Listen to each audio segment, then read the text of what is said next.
In the depths of the xenomorph universe, a dark and enigmatic substance looms, captivating the imaginations of those who dare to delve into its mysteries. Known as the black goo, this potent mutagenic substance, manufactured by the extraterrestrial engineers, holds within it the power to create and destroy life forms with equal ferocity. Encased in specialized containers, its volatile nature poses a significant threat to any organism it touches. Its very essence is a dual-edged sword, capable of both birthing abominable creatures and serving as a deadly biological weapon. The origin of the black goo can be traced back to the engineers who crafted this enigmatic substance. Motivated by their desire to manipulate and shape life, they developed the black goo as a means to create and experiment with different life forms. However, and here we go. Buckle in. It's going to be a long one. We're starting to get a picture here. And if you look at the political entities who might be responsible to introduce Morgellons into the air, look into the United States. We have the Bush family in power. Even if it's not called Bush, there's Bush inside. And they're all members of Skull and Bones. Sounds pretty black magic. If you look how these people are interconnected, the next topic is going to be black goo. And there's one big black goo deposit in Paraguay, and there's one village next to this black goo deposit, and the Bush family has her big villa escape territories. When they are chucked out of the United States, they're going to be down there living in this little village in Paraguay. And a friend of mine went down there to get samples of this black goo from Paraguay, and he realized that Angela Merkel had her villa next door. Yeah. And this black goo has to do something with the communication with demons. This is in the black magic tradition. These black goo schists were used to communicate with the demons. So this all interconnects on political, scientific, and the level of mythology. We can access black goo also from the little pictures from the microscope. This is German rain. And if you want to know what this liquid does, you can have a look at it in the lab. When you have bigger amounts of it, it looks like this.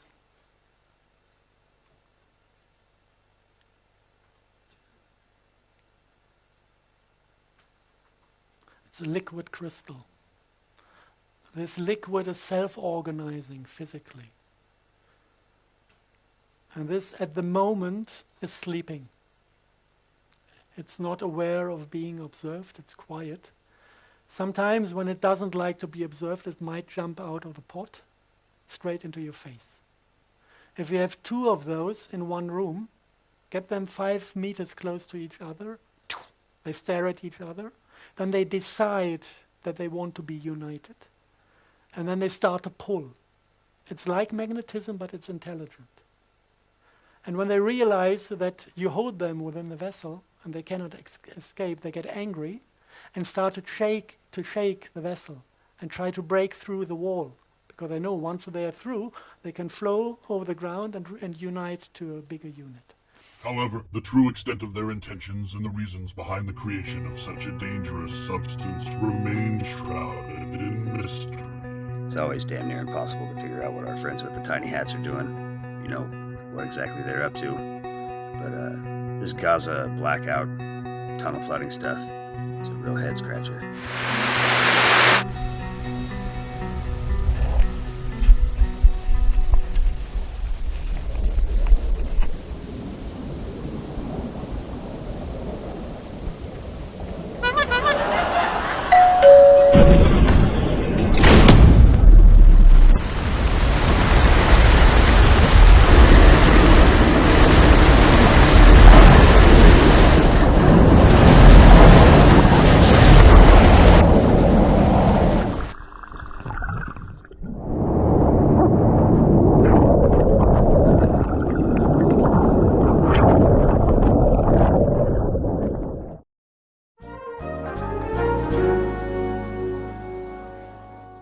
UV radiation can effectively control a cave's harmful microorganisms while being less toxic to cave dwellers such as birds and reptiles. Thank you. Wow, very impressive, Patty. I learned a lot. I also learned that your parents are little people, and that certainly won't be all I'm thinking about.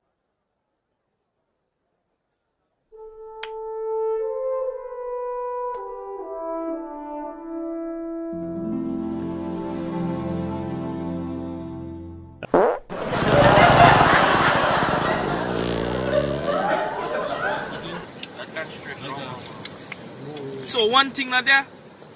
Tôi đã mồi, tôi đã đâu có đi được.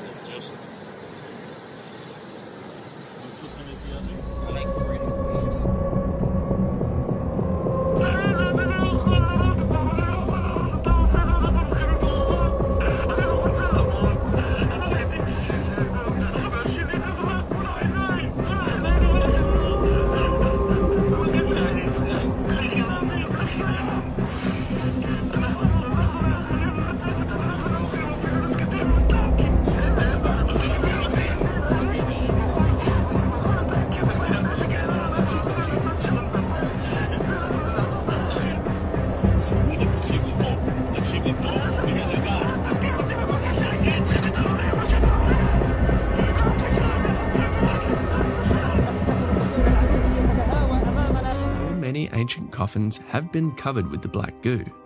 Not all of the discovered coffins were coated with it.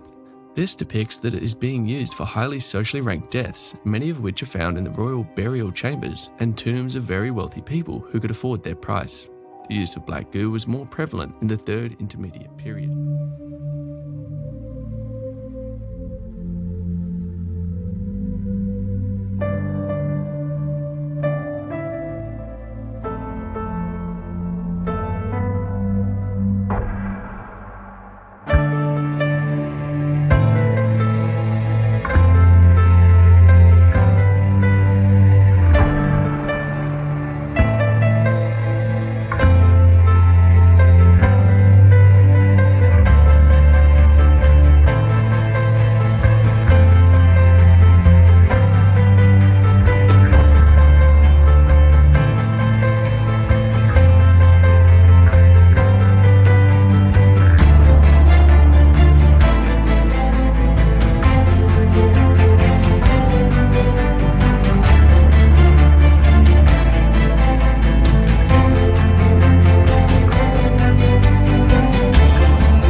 Google. I have friends in tech, like very high up in tech, that are monitoring the situation. He said, whoa, all right.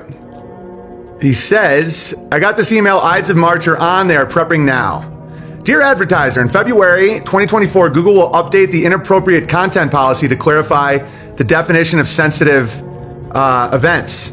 A sensitive event is an unforeseen event or development that creates significant risk to Google's ability to provide high-quality, relevant information and ground truth, and reduce insensitive or exploitative content and prominent and monetized features. During a sensitive event, we may take a variety of actions to address these risks.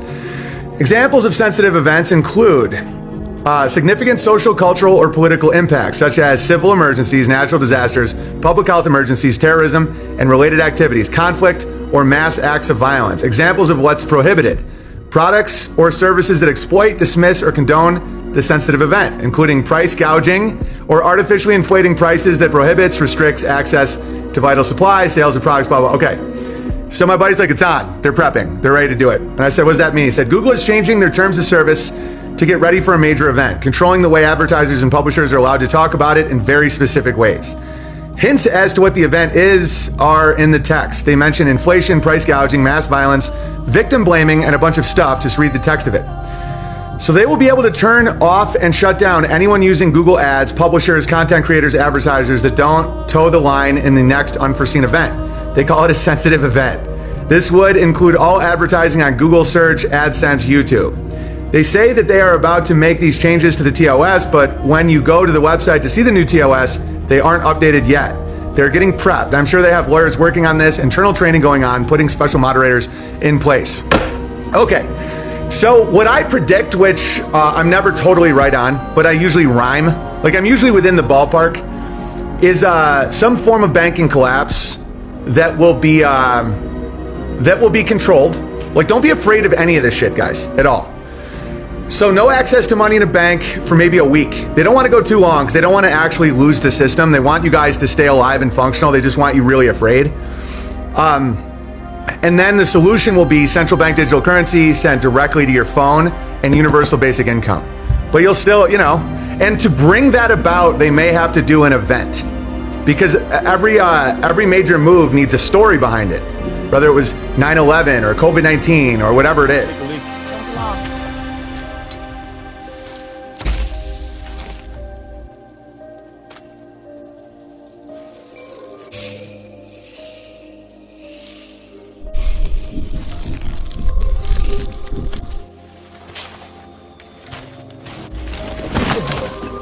What's wrong with me? Just look at me. Stay calm. Come on! Trevor, come on.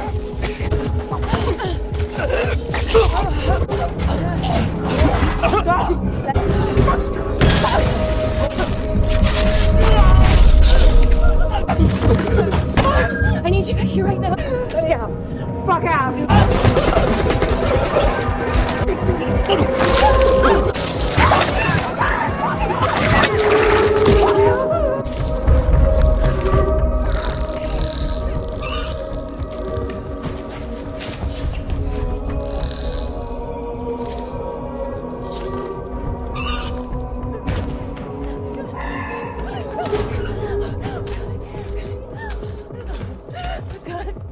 Please hurry, there's something on board, please. Ferris, go again, you're breaking up.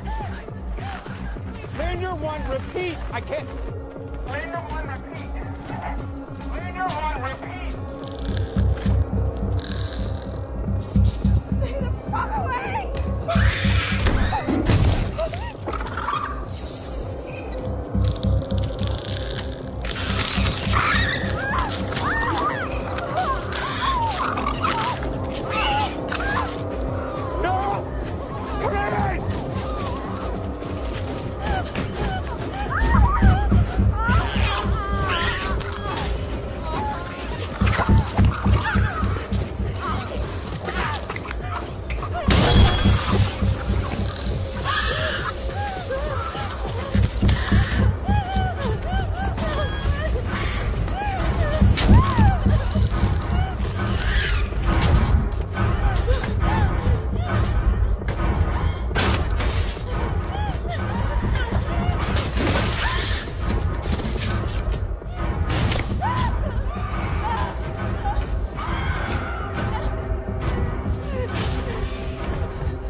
ancient Iraq, in the timeline of Babylon, a frightening demon god is thought to curse the land and the pious emperor Naram-Sin with plagues.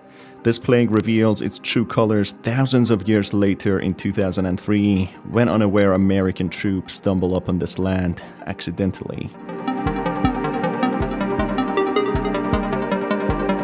The story begins in prehistoric Iraq, Akkad, dating back to 2231 BC. Akkadians believed in a demonic deity called Pazuzu, who was the bringer of plagues, such as famine. Pazuzu is a winged entity whose idols are found in the lost temples beneath Zagros Mountains, who in fact had real-life origins. Akkadians, who were positioned in the northern side of ancient Babylon, believed in such demon. Naram-Sin, the emperor of Akkadia, in vengeance, sacks and raids the main temple of Enlil, their chief god, as he doesn't receive any blessings from his prayers after a 7-year-long famine. Sometime later, Naram-Sin becomes overwhelmed by guilt and fear to what he had done, cursed them including his empire, the land and the people who dwell within it. The Gutians from the Gutian dynasty targets Akkadia and goes into a full-on war, which will eventually lead to the loss of Naram-Sin, with Gutians overtaking Akkad. The famine alongside Gutians waging war on Akkad makes Naram-Sin think that he is cursed, hence why he creates a massive temple in his own shape, looking up to the heavens and praying to Enlil in order to seek salvation and forgiveness.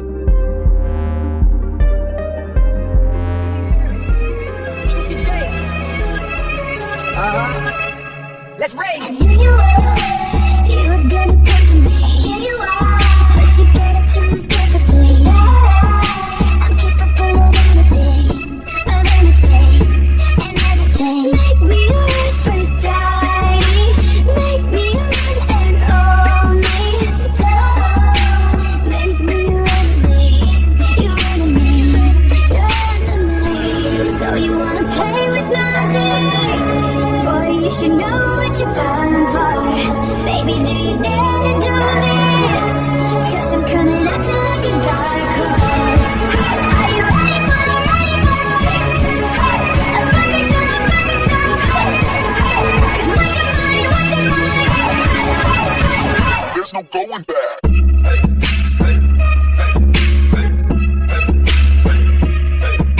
Used to roam the city in the GT coupe.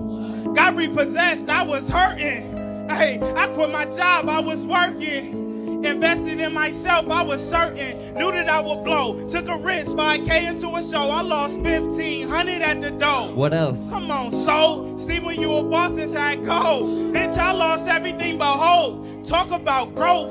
On the deep end trying to float. Feel like I'm in the snow without a coat. Nigga, you ain't know. This the type of shit they don't show when it's only 5 people at your show. What would you do? I was backstage turning blue in the face cause I let down the crew. Let down the who? You can only let down you. Take notes, I'ma tell you what to do. Pick yourself up, dust that shit off your shoulders. Get yourself together, you the closer. Breathe. Gain your composure. Why? Bitch, it ain't over till it's over. I used to roam the city in a GT coupe.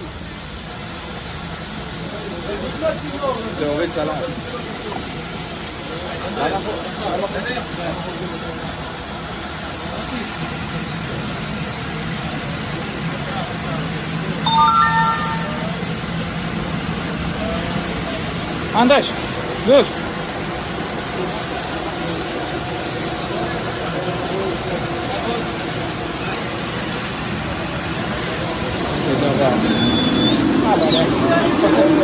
Bir şey yapalım.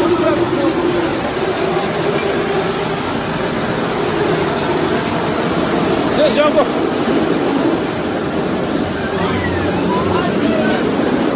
Para ver, Maria.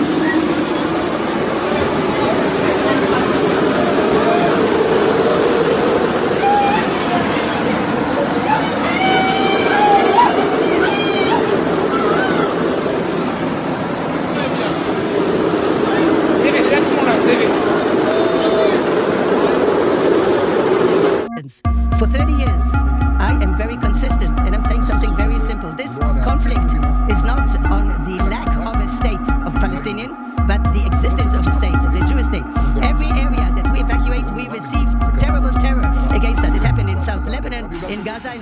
some area which we did it. And therefore, I clarify that in any other arrangement, in the future, the state of Israel has to control on the entire area from the river to the sea. This is what happens when you have sovereignty. This truth I say to our American friends. And I also stopped the attempt to impose on us a reality that will jeopardize us. A prime minister in Israel has to be able to say no, even to the best of friends. To say no when you need to, and to say yes when you can. The black goo exhibits catastrophic effects on organisms. Incompatible hosts are instantly killed, while compatible hosts undergo aggressive mutations, transforming into ferocious creatures known as anathema or abominations. The pathogen can also lead to the gestation of parasitic organisms within the infected host, resulting in the birth of hybridized predatory creatures called neomorphs. The black goo can manifest as a liquid with a viscous consistency, but when released into the atmosphere, it transforms into a deadly aerosol, proving fatal to any living entity within its range. Its mutagenic capabilities are responsible for the birth of horrifying creatures such as abominations, neomorphs, and various other abhorrent beings. The effects of the black goo are far-reaching and extend beyond human hosts. The hammerpedes, aggressive creatures with acidic blood and regenerative abilities, are examples of the pathogen's effects on worms found in the Engineer Temple. This highlights the broad spectrum of organisms that can be transformed by the black goo, making it a threat to various forms of life. One of the most intriguing aspects of the black goo is its interaction with reproductive systems. Exposure to the pathogen caused mutations in Charlie Holloway's reproductive system, leading to the impregnation of his partner, Elizabeth Shaw, with a trilobite. This incident raises intriguing questions about the substance's influence on reproductive systems and its facilitation of abnormal conceptions. The mechanisms and long-term implications of these effects remain a subject of speculation and further investigation. While the black goo exhibits accelerated healing effects on some hosts, individuals with pre-existing conditions, such as cancer, experience expedited deterioration. Additionally, the pathogen's impact on healing and regenerative abilities is evident in cases like Francis Lane, an astrobiologist who unintentionally unleashed his construct assistant Eldon after injecting him with the pathogen during a salvage mission on the moon LV-223. Francis became intrigued by the black goo found on the moon, leading to the discovery of a crashed alien ship and the subsequent mutation of the environment. In an attempt to find a cure for his cancer, Francis used Eldon as a filter, resulting in Eldon's violent mutation and pursuit of Francis. Throughout their harrowing journey, Francis's actions and decisions proved to have dire consequences. Eventually, Francis met a tragic demise, his body succumbing to the accelerated malignancy caused by the black goo. As his entire body transformed into a mass of tumorous growths, Francis made peace with Eldon and urged him to make use of his extended life. It was a poignant and heartbreaking end for a character driven by his desperation for a cure and his pursuit of knowledge. The black goo's destructive potential has attracted various factions within the xenomorph universe, each seeking to harness its mutagenic properties for their own purposes. The Union of Progressive Peoples, for instance, conducted human experiments with the black goo under the Dark Star program, intentionally mutating test subjects into anathemas. These anathemas were considered as potential battlefield vanguards against the UPP's adversaries, showcasing the weaponization potential of the black goo. The cycle of mutation in anathemas can be divided into 4 stages. Stage 1, vitiate or afflicted. During this initial stage, individuals are exposed to small doses of the black goo. Symptoms include excessive tearing and paranoid behavior. Upon close inspection, small tapeworm-like creatures may be visible swimming in the victim's eyes or bodily fluids, representing mutations of the host's microorganisms.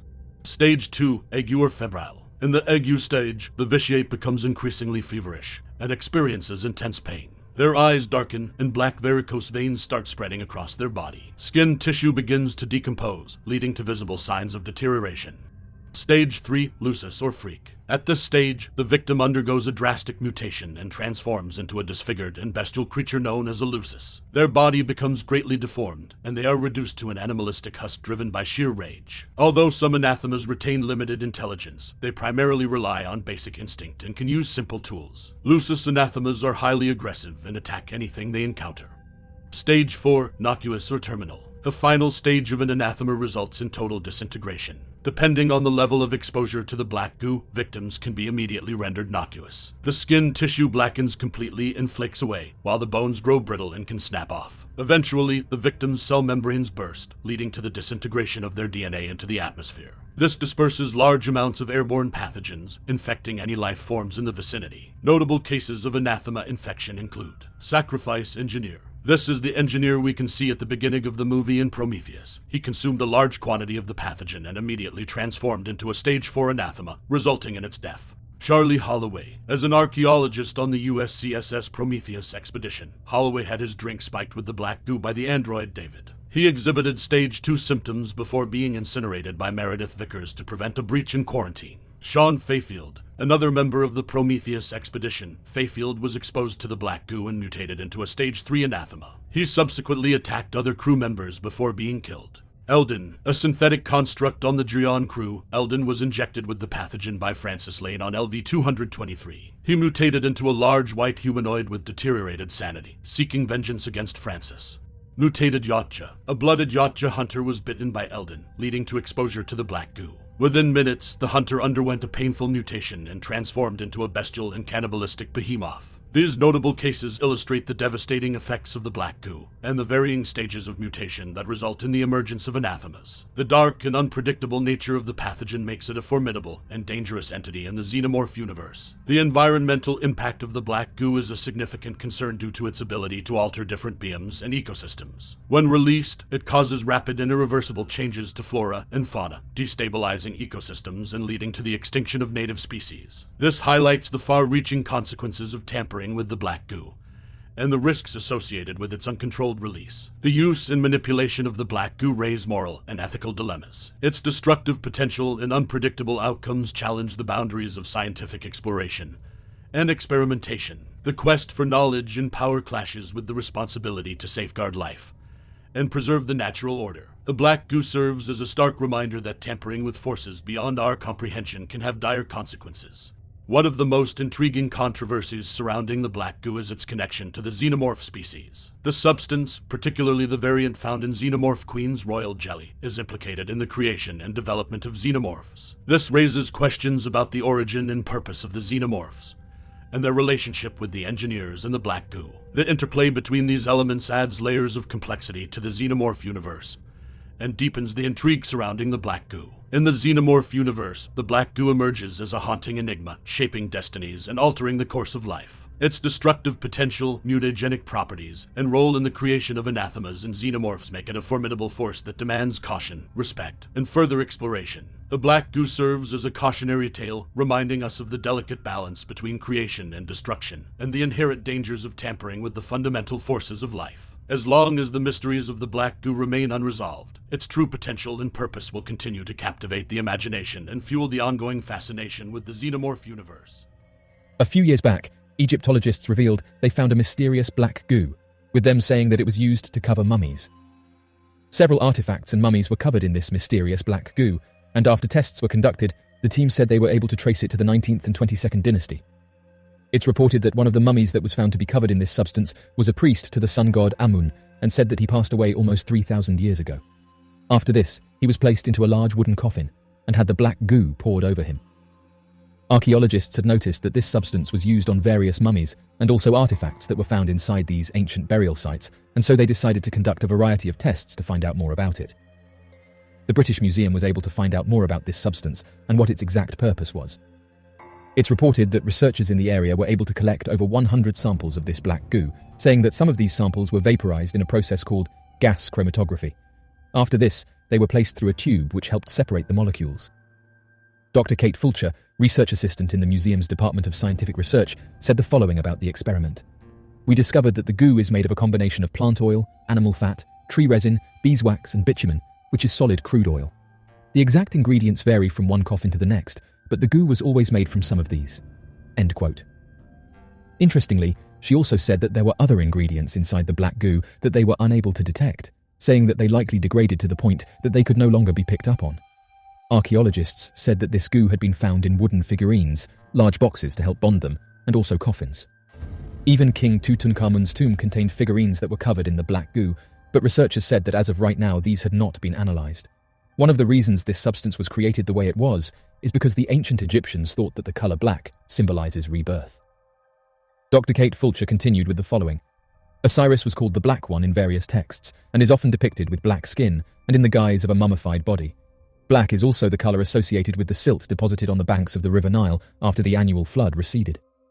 It could therefore be reasoned that the practice of coating coffins in black goo links the coffin to regeneration associated with Osiris. The archaeologists also noticed that the black goo helped to bond the coffins together, and one idea was that this was to stop robbers from being able to steal them.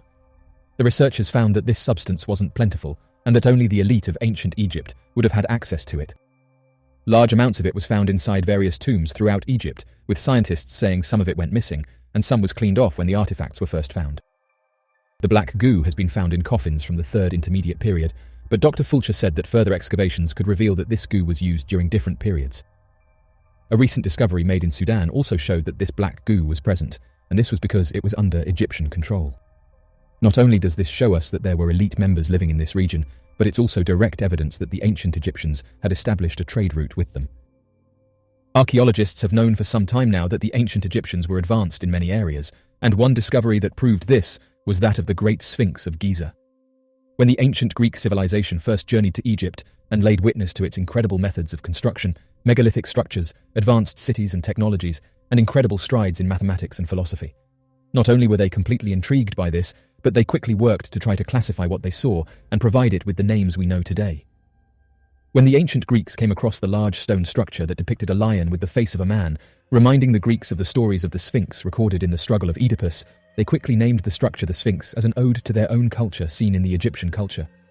However, outside of this original encounter, nothing else was known about the strange structure.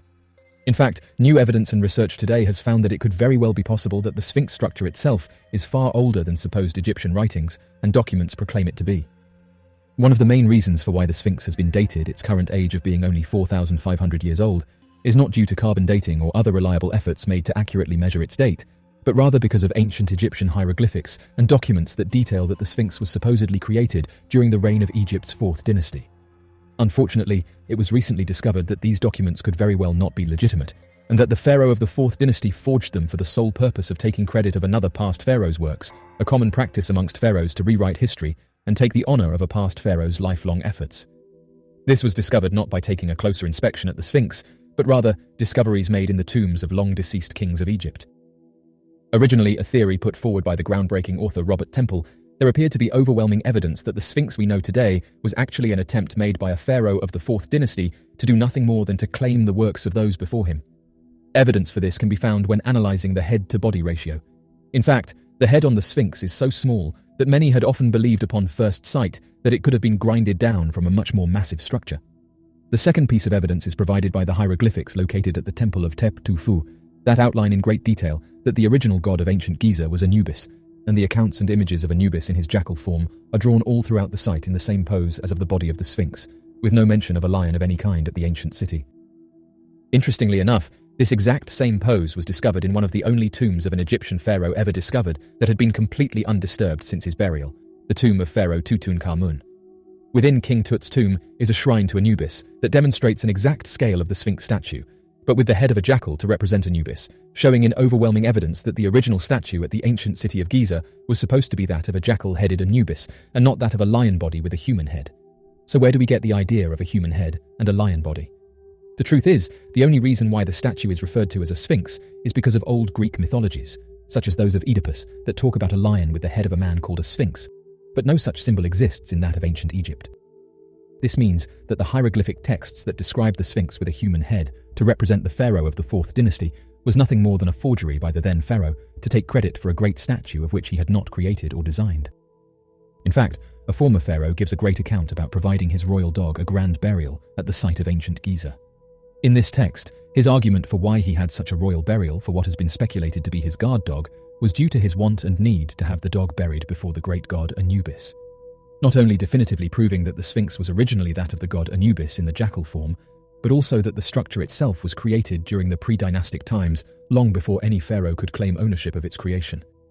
This could very well mean that not only was the creation of the Sphinx older than that of the dynastic reigns of Egypt, but that perhaps the structure is older than the Egyptian civilizations themselves. Further evidence of this theory can be found when analyzing the recent archaeological finds of strange bones discovered all throughout ancient Egypt. It is well known amongst Egyptologists that the ancient Egyptians treasured animals of all kinds, believing them to be the representation of their gods. It's due to this obsession that strange structures and bones from animals all around the world, even from areas previously believed to not have been operating open trade routes, have surfaced all across ancient Egyptian cities.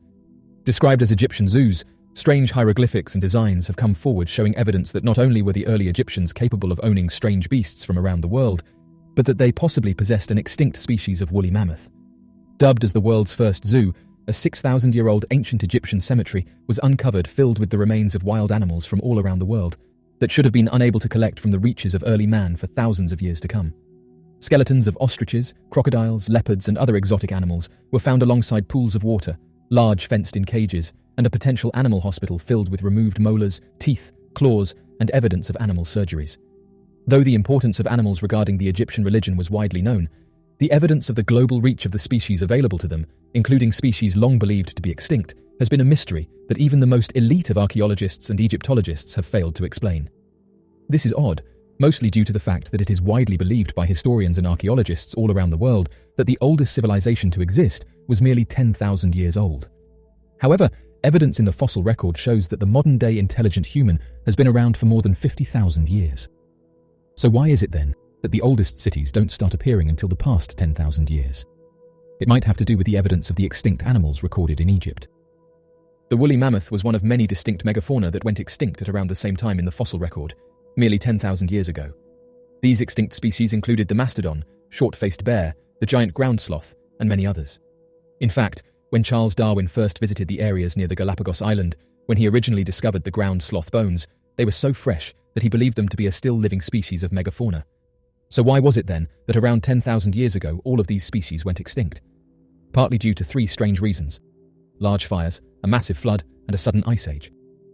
The evidence for these three events are widely known by archaeologists and research scientists, with them saying that the fossil record shows that all around the Earth appeared to be massive fires that were followed by a rapid cooling event. Many experts had originally speculated that perhaps a massive meteorite strike could have caused such a phenomenon, but no large craters supporting the theory had yet been discovered at the time of the original publications.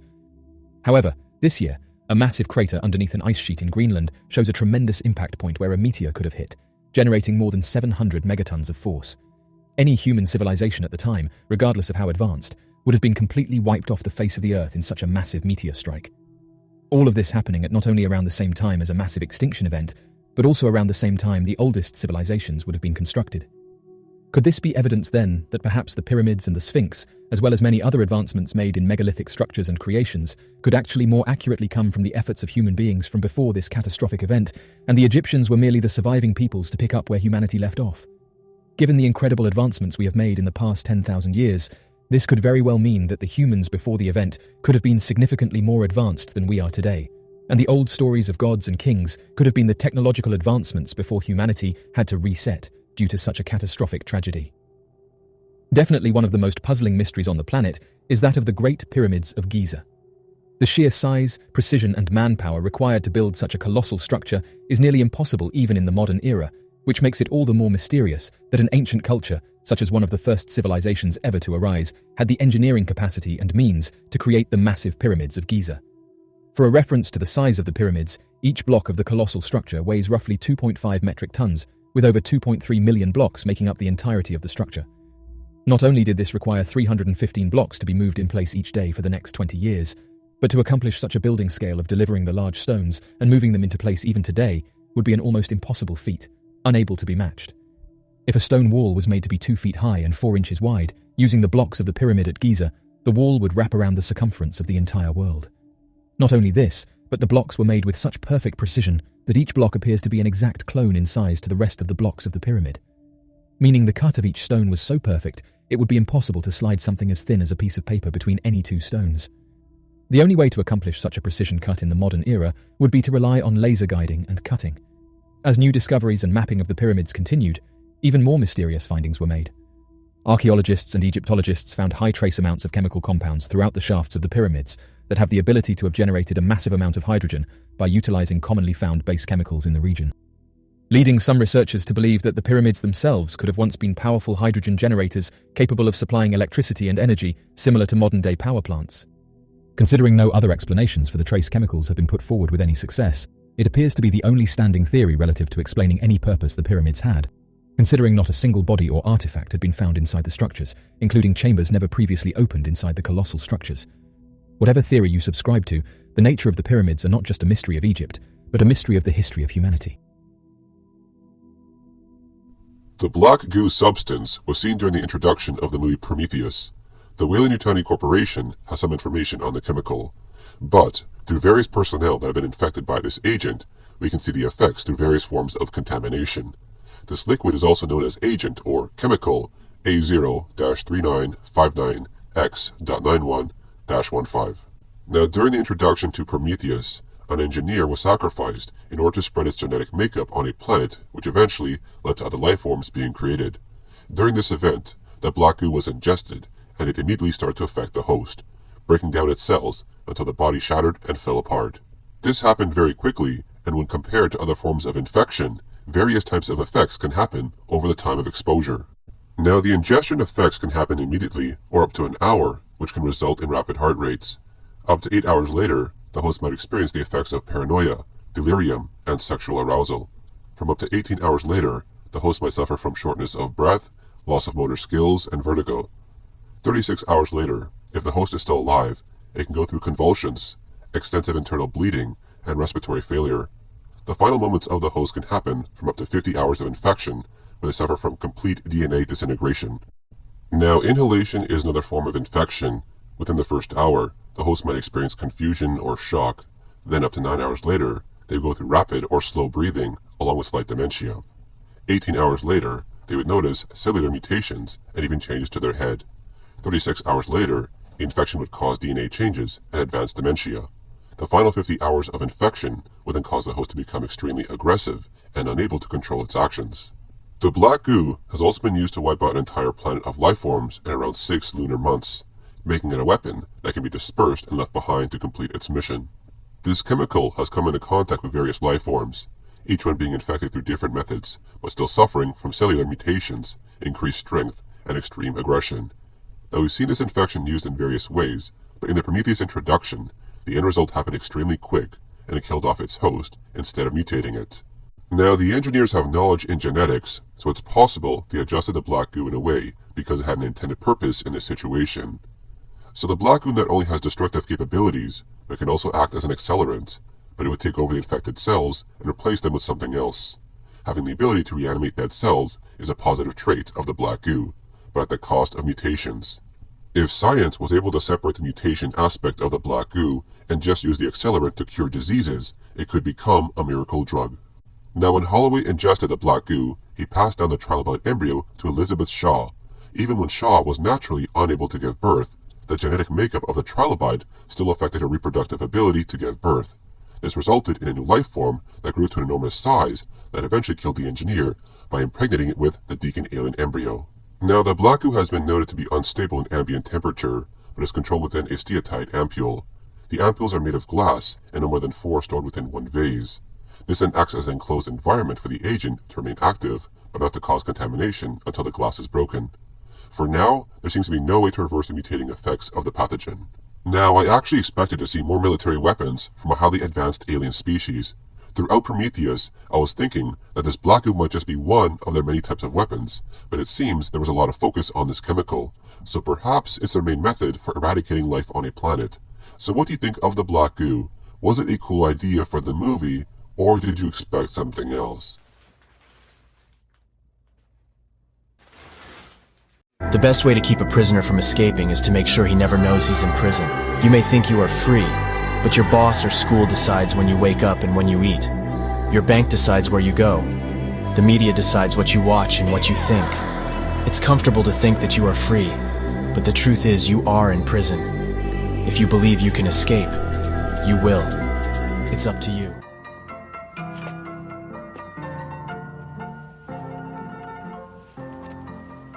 What's my fortune?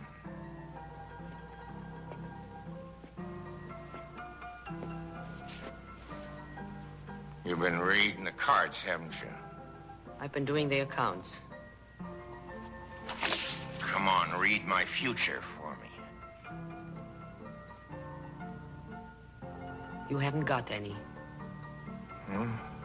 What do you mean? Your future is all used up.